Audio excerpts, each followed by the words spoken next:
Probably heard about the Great Recession right after the pandemic. Well, research for 2024 says this year will be all about the big stay, where many workers are now more reluctant to leave their current jobs than they were 6 months ago. Ryan McCarthy with Robert Half here this morning talking about the job optimism. Ryan, good to see you. Yeah, I know. Like during the pandemic, everybody was like, I'm free, I'm going to leave. Now everybody's going, oh, hold on a second.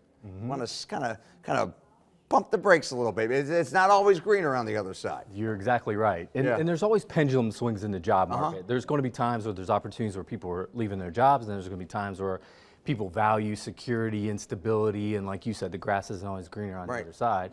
And that's where the term kind of the big stay has come from. It's just an evolution of the Great Resignation. Well, yeah, and everybody was looking for, I want to live on an island and just go on my computer and work from home. But we're seeing that even people are going back to the office. I mean, we've even had local stories about announcements of, companies. I think it was Fifth Third moving people back downtown from the Madison location there. So that's even coming back. Yeah, I mean, there's a big push. I think 50% of all employees right now, or 50% of companies are working full time in the office right now.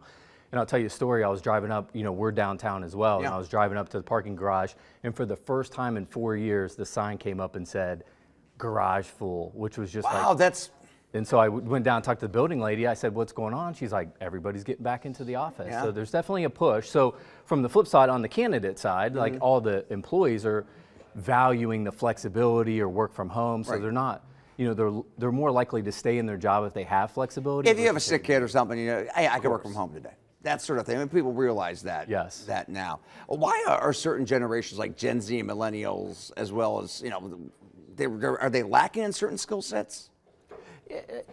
Every generation is different. I think what's happened, the younger generation, so to speak, is more apt to go into the office because they crave connection and they crave like the interaction. Whereas people who maybe have kids or an older generation, really value that flexibility or work from home or come and go as you please type of thing more than some of the younger generations. No, you're right. I mean, I feel like I'm getting old now. I feel like I switched over where, 10 years ago, I was like, I want to get in there, do, it depends on the job, too. Right. But now you realize, hey, I could do a really good job, but still, have that family time and whatnot, which is important. And that flexibility continues to be a high priority for workers, right? Yeah. It's definitely, it's not so much money anymore like it was a couple years ago. Now it's deemed, and it's a little more flexibility to work from home. But these candidates are coming there saying, hey, why is it so hard to have a job right now? Why am I having a hard time to find a job?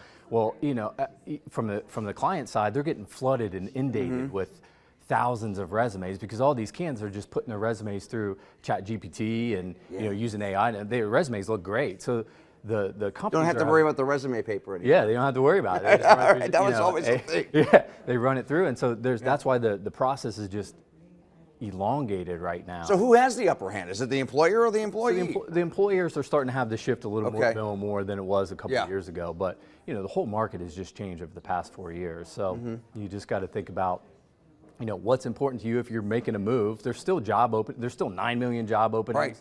Still 353,000 jobs that we added in January. So there's still opportunity to make a move. And are we finding too, like I feel like we had a point there where, you could be fresh out of college or whatnot, and you could boom up to a job that may have taken you 8 years to get to or whatnot. Are we back to kind of, you got to work your way up the ladder a little bit, or?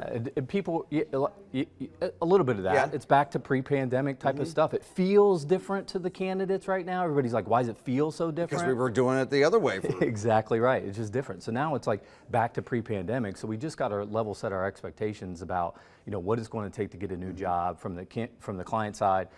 How am I going to attract and retain the best talent? So it feels different, but in reality, if we rewind 5 years ago, we're kind of, similar feeling to where it was. Absolutely.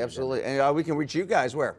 RobertHalf.com. Best place to get, best place to reach us. A lot of good info out there. There's a lot of good white papers, job tips, all that good stuff. I mean, still, if you want a career change, you still can do it. Just you got to be smart about it. Yeah, absolutely. Yeah, absolutely. Maybe I need a career change. I don't know. I don't think I could do anything else. We might have to fill out a survey or something. I don't know. I just talk. Anyway, no, it's all good. Thanks, man. Good to see you. Yeah, you good too. to see you, Ray. 6:10.